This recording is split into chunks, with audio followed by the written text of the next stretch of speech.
নতুন আঙ্গিকে শুরু হচ্ছে 2024-25 সালের বাংলাদেশ প্রিমিয়ার লিগের আসর। নতুন নতুন ফ্র্যাঞ্চাইজি দলকে সাথে নিয়ে জমজমাট এক আসর দেখার প্রত্যাশায় সবাই। ইতোমধ্যেই চূড়ান্ত হয়ে গিয়েছে প্লেয়ার্স ড্রাফট ও বিপিএল শুরুর তারিখ। এর মাঝেই ব্রেকিং নিউজ এলো বিপিএলের বর্তমান চ্যাম্পিয়ন ফরচুন বরিশালের পক্ষ থেকে। ঘোষণা করা হয়েছে তাদের অধিনায়কের নাম।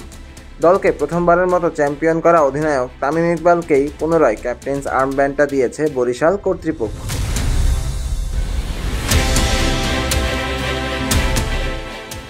পহেলা অক্টোবর মঙ্গলবার মধ্যরাতে সামাজিক যোগাযোগ মাধ্যম ফেসবুকে নিজেদের ভেরিফাইড পেজ থেকে তামিমকে আবারও অধিনায়কত্ব দেওয়ার ঘোষণা দেয় ফরচুন বরিশাল।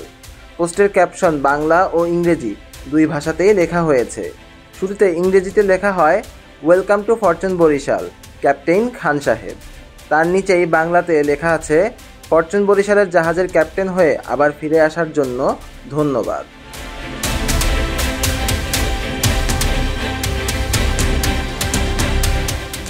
দু সালে প্রথমবারের মতো আবির্ভাবের পর থেকেই জনপ্রিয় হয়ে ওঠে ফরচুন বরিশাল ফ্র্যাঞ্চাইজিটি। আগমনী মৌসুমেই ফাইনাল খেলে তারা। তবে সাকিব আল হাসানের নেতৃত্বাধীন দল ফাইনালে হেরে রানার্স আপ হয়। পরের মৌসুমে সাকিবের নেতৃত্বে প্লে অফ পর্যন্ত যায় বরিশাল। তবে 2024 সালে এসে বদলে যায় দলের চেহারা। অধিনায়ক হয়ে আসেন বাংলাদেশের সাবেক ওয়ানডে অধিনায়ক তামিম ইকবাল খান। সেই সঙ্গে দলে ভেড়ানো হয় মুশফিকুর রহিম, মেহেদী হাসান মিরাজ, মাহমুদুল্লাহ রিয়াদ, মোহাম্মদ সাইফুদ্দিনের মতো ক্রিকেটারদের। সেই আসরে বাজিমাত করে বরিশাল জিতে নেয় নিজেদের প্রথম বিপিএল শিরোপা। 5-star রেটিং প্রাপ্ত বিএনডিসি টেকনোলজির Walton super saver ceiling fan 65% পর্যন্ত বিদ্যুৎ বিল সাশ্রয় করে আপনাকে রাখে প্রশান্তিতে। ওয়ালটন ফ্যান হাওয়া বদলে দেয়। বিপিএলে এখন পর্যন্ত খেলেছে বরিশালের 3টি ফ্র্যাঞ্চাইজি। শুরুর 4 আসর অর্থাৎ 2012, 2013, 2015 ও 2016 সালের বিপিএল কাঁপিয়েছে বরিশাল। 2012 ও 2013 সালে খেলেছে বরিশাল বার্নার্স ফ্র্যাঞ্চাইজি। এরপর 2015 ও 2016 সালে বরিশালবাসীর প্রতিনিধিত্ব করে বরিশাল বুলস ফ্র্যাঞ্চাইজিটি। এরপর 3 আসর ধরে বিপিএলে ছিল না বরিশালের কোনো দল। আর এরপরই 2022 সাল থেকে টানা 4 আসর মাঠে নামতে যাচ্ছে ফরচুন বরিশাল।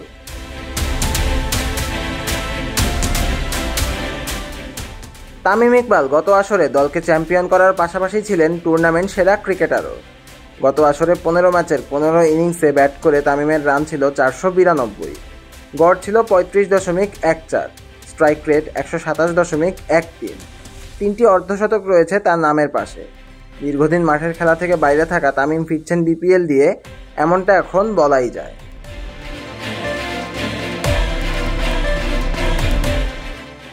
বাংলাদেশ প্রিমিয়ার লিগের এবারের প্লেয়ার্স ড্রাফট ঢাকায় অনুষ্ঠিত হবে 14 অক্টোবর। থাকছে 2টো নতুন ফ্র্যাঞ্চাইজি। আর এ বছরেরই 27 ডিসেম্বর শুরু হবে বিপিএলের একাদশ আসর।